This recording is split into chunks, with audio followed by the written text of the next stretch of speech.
진정한 주식 투자의 가치를 찾아 나섭니다. 네, 인물 포커스의 송범선입니다. 자, 오늘은 바로 주식 투자 진정한 가치, 밸류를 찾아 나서는 분, 밸류파인더 이충원 대표님을 모셨습니다. 어서 오십시오. 네, 안녕하세요. 네, 이충원 대표님, 이 밸류파인더, 네. 밸류파인더 제가 앞서서도 좀 말씀을 드린 바 있는데 대략적으로 이 가치를 찾아 나선다. 이건 좀 알겠는데요. 네. 자, 그래도 좀 더 정확한 뜻이 있을 것 같아요. 네. 이 밸류파인더 뜻이 어떻게 되십니까? 뭐 말 그대로 이제 가치를 좀 찾으려는 사람이라는 뜻으로 지어봤는데, 개인적으로는 이런 좀 스몰캡 종목에 좀 투자하는 성향이 있는데, 아무래도 좀 중요한 게 우리가 증권사 레포트의 스몰캡 종목을 커버를 증권사에서 많이 안 하잖아요. 네. 그래가지고 그런 취지에 있어가지고 개인적으로 그런 회사들에 좀 탐방을 다녀와서 정말 유망한 종목들이 있는지 이렇게 좀 찾아보는 업무를 지금 독립 리서치 업체를 2월 달에 회사를 만들어서 지금 네, 오늘도 이제 기업 탐방을 다녀왔는데 계속해서 오늘도 다녀오셨어요? 네. 야, 오늘 굉장하십니다. 그럼 오늘 갔다가 기업 탐방 갔다가 바로 이 자리로. 네, 강남 쪽에 있었는데 네. 우리가 좀 잘 아는 회사일 것 같은데요. 최근에 이제 뭐 골프 옷이나 이런 네. 것들이 얘기가 많이 나와서 한번 직접 가서 회사가 어떤지 한번 궁금해서 좀 다녀와 봤습니다. 야, 그럼 진짜 이제 찾아가서 네. 기업 탐방 하시는데 그럼 일주일에 기업 탐방 한 몇 번 정도 가세요? 이제 본격적으로 이제 그런 제가 레포트를 직접 작성을 해서 네. 이런 투자자 하는 분들한테 무료로 좀 제공을 하려고 준비 중이어서 한 네. 6월, 한 지난주부터 좀 본격적으로 다녔는데 이번 주랑 지난주, 다음 주에서 총 한 10군데 정도를 네, 좀 다녀올 것 같고. 근데 아무래도 아직 시국이 좀 코로나 시국이다 보니까 뭐 모든 기업이 탐방을 받는 건 아니고 뭐 컨퍼런스 콜을 통해서라도 좀 회사의 정보를 알려고 좀 이렇게 탐방을 다니고 있습니다. 그럼 지금 아까 전에 스몰캡이라고 말씀하셨는데 이 시청자분들이 스몰캡 모르시는 분들 있잖아요. 네. 일단 작은 회사, 네. 그러니까 뭐 시가총액 3천억 원 이하인 회사들 위주로 이제 탐방을 가시는 거죠? 네. 그게 네. 그 이제 한국거래소에서 얘기를 한 게 작년에 1년 동안 기업 분석 보고서가 28,000개 정도가 나왔대요. 네. 근데 스몰캡이라는 정의가 사실 뭐 모호하긴 하지만 시가총액 5천억, 1,000억에서 5천억 사이가 전체에서 15%가 나왔고 네네. 시가총액 1,000억 원 이하인 회사가 이제 거의 1% 정도만 나왔다라고 얘기를 하는데, 사실 좀 안정적인 투자를 지향하시는 분들이라면은 스몰캡에 좀 관심이 없을 수도 있겠지만 결국은 우리가 아는 기업들이 결국은 다 처음엔 스몰캡에서 시작을 했다라는 그렇죠. 점에서 좀 제가 개인적으로는 관심이 많아서 좀 준비를 하고 있습니다. 대단하십니다. 근데 누가 뭐 시켜서 가고 그런 거 아니시죠? 그냥 이게 네. 예전에 그런 네. 인터넷이나 이런 것들을 보고 투자를 했었던 적이 있었는데 꼭 정작 전화를 하거나 가봤더니 또 그게 아니라는 것도 있더라고요. 그래서 그렇죠. 차라리 그럴 거면 내가 직접 가서 담당자한테 얘기를 듣는 게 좀 더 그거죠. 이제 남말 듣고 투자했다가 손실 보면 남탓만 하는데 그래도 이제 제 개인적으로 해서 손실 보면은 그래도 억울하진 않으니까 차라리 네. 그쪽에 좀 초점을 맞춰서 그렇게 하고 있습니다. 그 이충원 대표님에 대해서 제가 간략하게 좀 말씀을 드리자면요. 예전에 유한타증권 공채 PB로 또 근무를 하셨고 이제 IBK 투자증권 PB를 하셨는데 이때 이제는 또 리서치 아름 여기서 네. 이제 선임 연구원 하실 때는 그래도 좀 뭐 가라. 네네. 뭐 기업 한번 갔다 와라. 뭐 이런 말씀이 네. 좀 많지 않았습니까 그때는?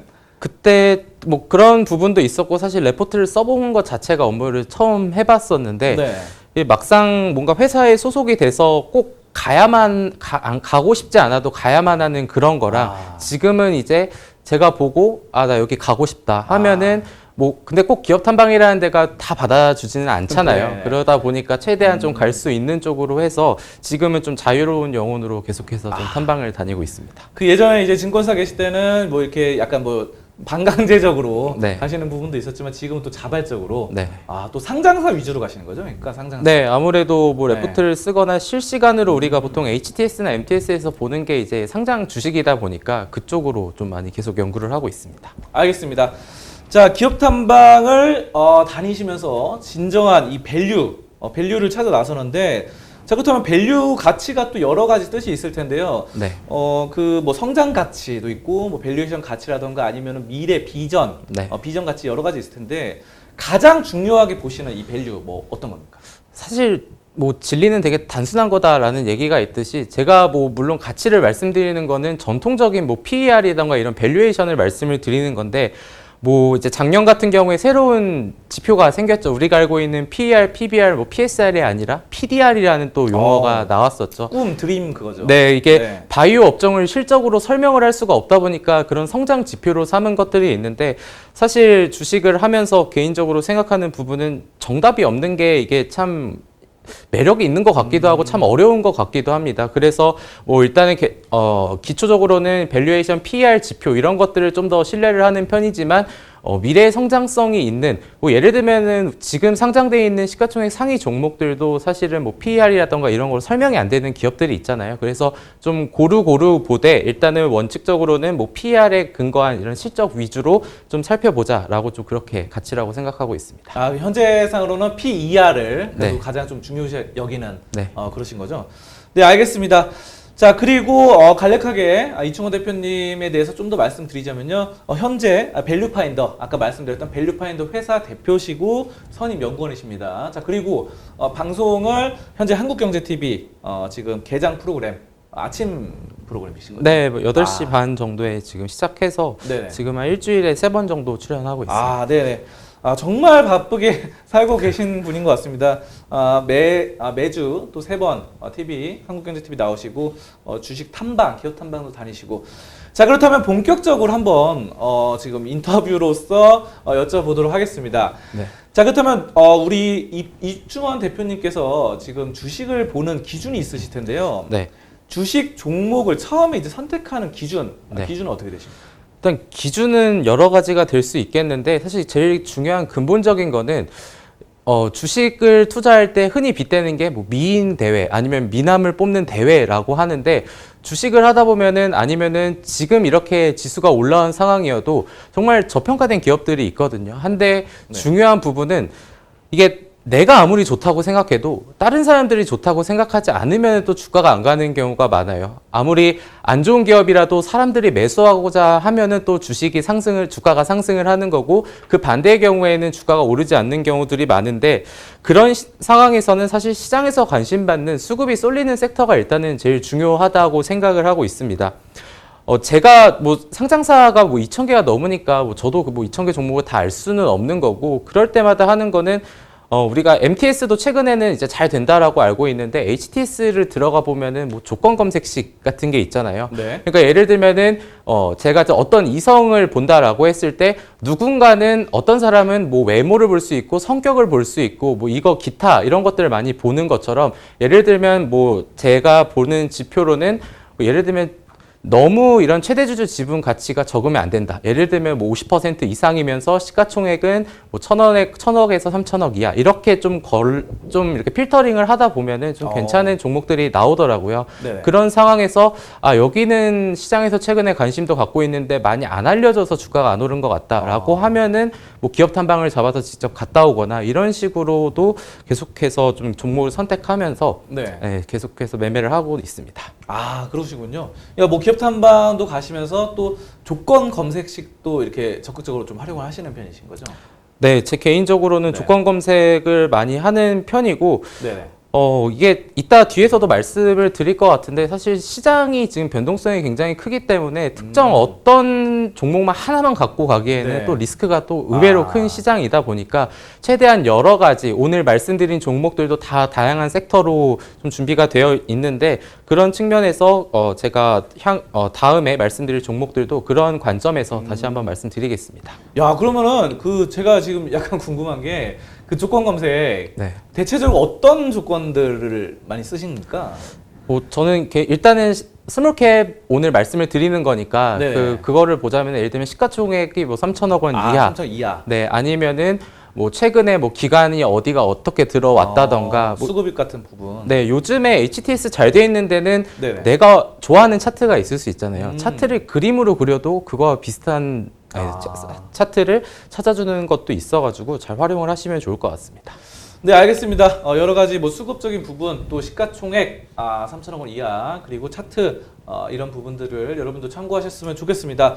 자, 그렇다면은 지금 대표님이 이제 기본적인 사항은 제가 좀 알 것 같아요. 네. 그럼 이제 좀 대표님께서 본격적으로 좀 종목을 네. 분석해 주시기를 부탁드리도록 하겠습니다. 네. 자, 그럼 첫 번째 종목입니다. 카카오인데요. 지금 카카오가 상당히 많이 뜨거운 상황입니다. 네. 카카오가 지금 굉장히 많이 올랐어요. 네. 굉장히 카카오 도대체 어디까지 갈 것인가? 카카오의 향후 전망 한번 말씀 좀 부탁드리겠습니다.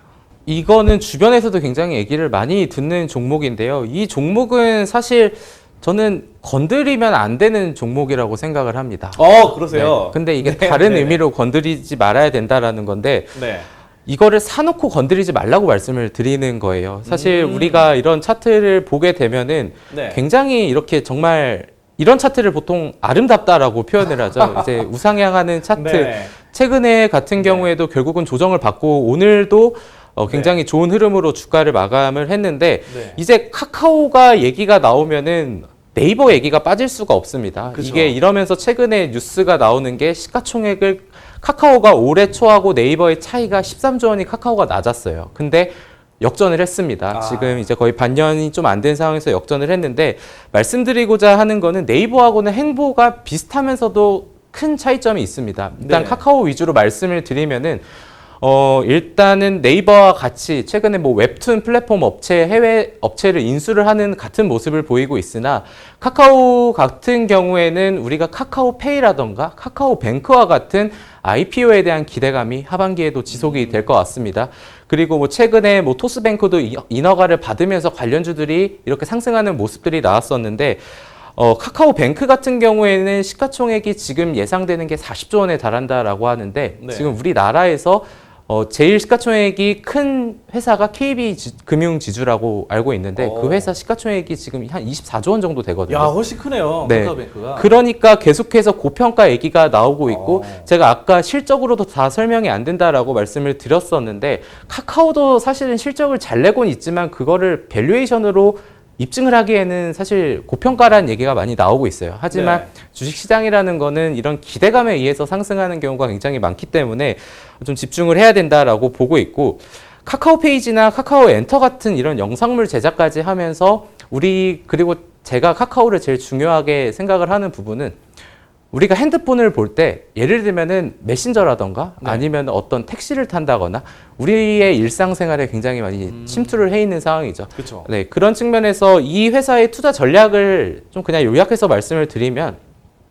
이거를 뭐 주식을 잘 하시는 분들 이런 시청자분들이 보시겠지만 저점에 사서 고점에 항상 팔 수는 없는 거고 네. 그런 상황에서 저는 뭐 방송을 나가서도 말씀을 드리는 거는 항상 조정 5일선이 깨졌을 때는 반드시 좀 사야 되지 않을까라는 얘기를 드리고 있습니다. 사실 5월 그때 액면 분할 거래 되고 나서 주가가 한 10%가량 조정을 받았는데 네네. 결국은 5일선을 타고 계속해서 가고 있거든요.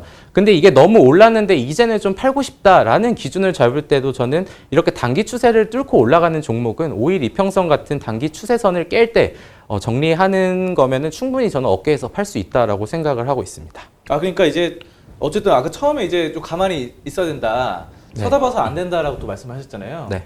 그러니까 한번 매수를 한 다음에 웬만하면은 쳐다보지 말고 네. 계속해서 쭉 좀 보유를 하는 전략을 취하되 또 단기적인 전략으로 봤을 때는 5일선을 좀 기준으로 매매 네. 전략을 삼자 이 말씀이신 거죠? 사실 저도 알면서도 못하는 게 제가 개인적으로 제일 좋아하는 투자자가 이제 네. 앙드레 코스톨란이라는 사람이 어. 있는데 그 사람이 주식으로 수익이 나려면은 지금 주식을 사놓고 약국에 가서 수면제를 먹고 3년 뒤에 일어나면은 다 수익이 난다고 이런 명언을 하실 만큼 네, 지금 우리나라가 이제 요새 단타를 치시는 분들이 굉장히 많잖아요. 네, 그러다 보니까 차라리 묵직하게 길게 들고 가는 게 저는 뭐 수수료나 세금 안 내면서 수익 낼 수 있는 방법이 아닐까라고 좀 생각하고 있습니다. 그러니까 카카오를 사서 만약에 수면제를 먹으면은 네. 수면제 먹고 한 3년이나 5년 뒤에 일어나게 된다면은 그래도 좀 괜찮을 것이다. 뭐 지금 상황에서도 거의 네. 주가가 2배 이상은 더 가지 않을까라고. 그렇습니까? 야, 좋습니다. 카카오 지금 상황에서도 좀 장기적으로 봤을 때는 네. 2배 이상 갈 것이다 이렇게 또 전망을 해주셨습니다. 자, 그렇다면 카카오의 또 영원한 라이벌이죠, 네이버. 네. 네이버는 또 어떻게 보십니까? 결국 이게 저는 두 개를 비교하시는 분들이 많은데 네. 사실 저는 그렇게 뭐 굳이 싸움을 안 붙여도 네네. 둘 다 좋은 기업이라서 뭐 어떤 게 장점이다 단점이다 이런 부분들은 투자하시는 분들의 성향에 맞게 저는 결정을 하면 된다고 생각을 하는데 네.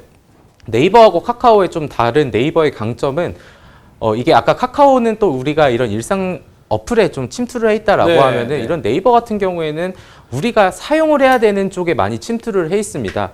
예를 들면은 뭐 웹툰을 제외하고 나서 최근에 지금 아직은 진행되고 있는데 아주 중요한 지금 인수전 하나가 계속되고 있습니다. 그렇죠. 이베이 코리아 네. 인수전이 계속되고 있는데 지금 신세계 이마트하고 지금 연합을 하고 있는 상황이잖아요. 거기에서 지금 네이버가 이제 이마트하고 손을 잡았죠. 근데 여기에서 중요한 거는 인수를 하게 되면은 지금 쿠팡이 유일한 지금 네이버의 경쟁자, 그리고 네. 네이버가 1위고 쿠팡이 2위고 지금 전자상거래 시장에서는 3위가 이베이 코리아인데 네이버가 만약에 협업을 해서 3위까지 인수를 하게 되면은 쿠팡을 좀 제압할 수 있는 그런 그림이 나올 수가 있겠죠. 뭐 사실 밸류에이션은 참 이거는 투자 성향에 따라 다른 게 우리가 쿠팡 상장이 그렇게 그 기업 가치에 상장할 거라고는 사실 계속해서 얘기가 나왔지만 어쨌든 주가는 견고하게 상장하고 나서도 지금 지켜가고 있는 상황인데 인수에 성공하게 되면은 저는 개인적으로 네이버도 아직은 신고가를 뚫지는 못하고 있지만 추가적으로 업사이드가 가능하다라고 보고 있습니다. 오히려 지금 네이버가 최근에 이제 5월 중순에 지금 33만 원 초반까지 하락을 했었을 때도 이거 이제 카카오가 이겼다. 네이버는 못 따라간다라는 얘기가 나왔지만 어제 오늘만 하더라도 지금 이평선을 거래량을 어느 정도 수반하면서 올라오는 모습들이 나오고 있습니다. 결국은 네이버와 카카오는 다른 업체고 좋은 경쟁자지만 결론적으로 말씀을 드리면 굳이 경쟁업자로 볼 필요는 없고 지금 네이버 같은 경우에는 충분히 이런 우상향의 그림이 계속해서 나올 것 같다라고 좀 말씀을 드리고 싶습니다.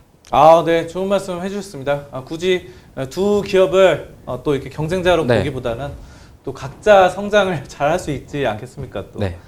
네, 알겠습니다. 카카오와 네이버의 주가 향후 전망 좀 긍정적으로 좀 잘 평가를 해주셨습니다. 또 그에 따른 투자 대응 전략 여러분들이 참 꼼꼼하게 잘 살펴보시면 좋을 것 같고요. 카카오라던가 네이버 사실 PER이 좀 높단 네네. 말이죠. 그렇죠. 네, PER이 약간 고평가되어 있는데 이거에 대해서 좀 어떤 견해를 갖고 계신가요? 이게 좀 주식을 하다 보면은